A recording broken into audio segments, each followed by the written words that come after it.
આજે આપણે બનાવવાના છે સોજીના વેજીટેબલ ઢોકળા।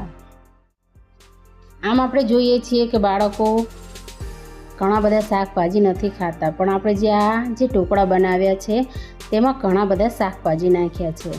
તમે જોઈ શકો છો કે જાળીદાર અને સોફ્ટ એવા ઢોકળા તૈયાર થયા છે। તો સૌપ્રથમ આ ઢોકળા બનાવવા માટે આપણે 4 વાટકી સોજી લીધો છે।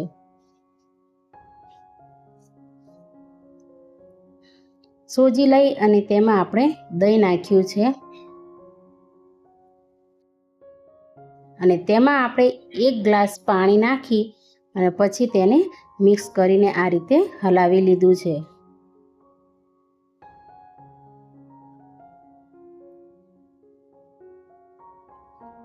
જો આપણને જાડું લાગે તો આપણે તેમાં ફરીથી અડધો ગ્લાસ જેવું પાણી નાખી શકીએ। તમે તમારી અનુકૂળતા પ્રમાણે બધું જ માપ લઈ શકો। આપણું મિશ્રણ તૈયાર થઈ ગયું છે। હવે તેને આપણે 1 કલાક માટે રેસ્ટ આપવાનો છે, કેમ કે સોજી જે છે તે ફૂલી જાય છે। હવે આપણે જોઈએ કે હમણાં જે આપણે દ્રાવણ બનાવ્યું હતું તે ઢીલું હતું, પણ હવે જો સોજી ફૂલાઈ ગયો છે, એટલે આપણે તેમાં ફરીથી 1 ગ્લાસ પાણી નાખીશું। ધીમે ધીમે હલાવતા જવાનું અને જોતું જવાનું, જે પ્રમાણે જરૂર હોય તે મુજબ જ પાણી નાખીશું। આપણે જે બેટર તૈયાર કરીએ છીએ તે મીડિયમ હોવું જોઈએ, જાડું પણ નહીં અને બહુ પાતળું પણ નહીં। આ રીતે પાણી નાખતા જવાનું અને બેટરને હલાવતા જવાનું।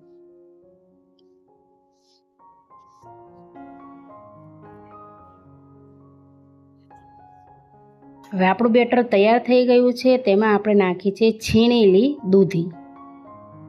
એક નાનો નંગ દૂધી લીધી હતી તે છીણી દીધી છે। 1 નંગ ગાજર છીણેલું નાખ્યું છે। 1 નંગ કાકણી છીણેલી નાખી છે। અને તમે માનશો નહીં, પણ ખૂબ જ સરસ ટેસ્ટી બને છે આ ઢોકળા। તેમાં આપણે આદુ અને મરચાંની પેસ્ટ બનાવેલી છે તે પણ ઉમેરી દીધી છે। તેમાં નાખ્યું છે કાળા મરીનો પાવડર।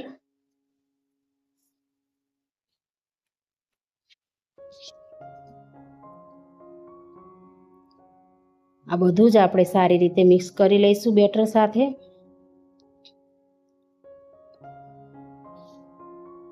અને આ ઢોકળા બાળકો ખૂબ આનંદથી ખાય છે, તો એની સાથે સાથે બાળકોના પેટમાં શાકભાજી પણ જશે, તો તમે આ બનાવી શકો છો।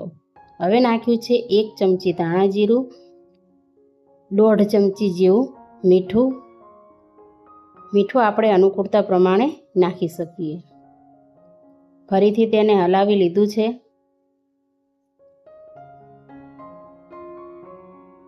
ઈનો નાખ્યો છે અને તેની ઉપર નાખ્યો છે આપણે 1 લીંબુનો રસ, અને બેટરને એક જ દિશામાં આપણે આ રીતે હલાવી લઈશું। અને ઈનો નાખ્યા પછી બેટરને પડી રાખવાનું નથી। આપણે પહેલેથી જ ઢોકળિયું ગેસ પર ચડાવી દીધું હતું અને આ વાટકીમાં તેલ પણ લગાવી દીધેલું હતું।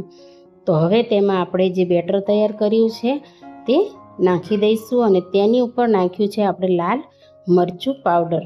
આનો ટેસ્ટ ખૂબ સારો આવે છે। આ રીતે આપણે બધા જ ઢોકળાને આ રીતે મૂકી દઈશું। આ રીતે બધા જ ઢોકળા મૂકીને પછી આપણે તેને ઢાંકી દઈશું અને 15 મિનિટ માટે તેને કૂક થવા દેવાનું છે।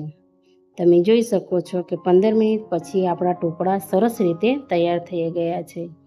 આ રીતે આપણે ચપ્પાની મદદથી જોઈ શકીએ અથવા તો ચમચીની મદદથી જોઈ શકીએ કે આપણા ઢોકળા તૈયાર થઈ ગયા છે। આ રીતે થાળી બહાર કાઢી અને તેમાં આપણે નાના નાના પીસ કરવાના છે। આ રીતે બધા ઢોકળાના આપણે પીસ કરીને તૈયાર કરી લેવાનું છે।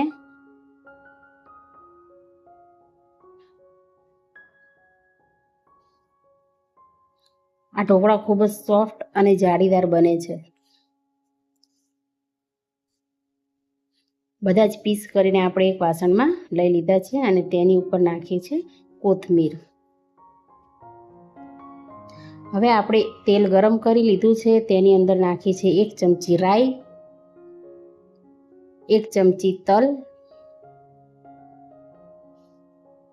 અને અડધી ચમચી હિંગ. હવે જે આ વઘાર છે તેને આપણે ઢોકળા પર નાખી દેવાનો છે અને ઢોકળાને સારી એવી રીતે હલાવી લેવાના છે, એટલે બધું જ તેલ તેમાં મિક્સ થઈ જાય.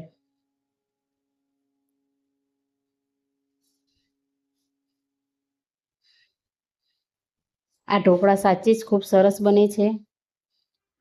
તમે તમારા બાળકોને પણ નાસ્તામાં ઢોકળા બનાવીને આપી શકો છો. તો તૈયાર છે આપણા સોજીના વેજીટેબલ ઢોકળા, જે ખૂબ જ સોફ્ટ તૈયાર થાય છે. તો તમે પણ આ રેસીપી જરૂરથી અપનાવજો.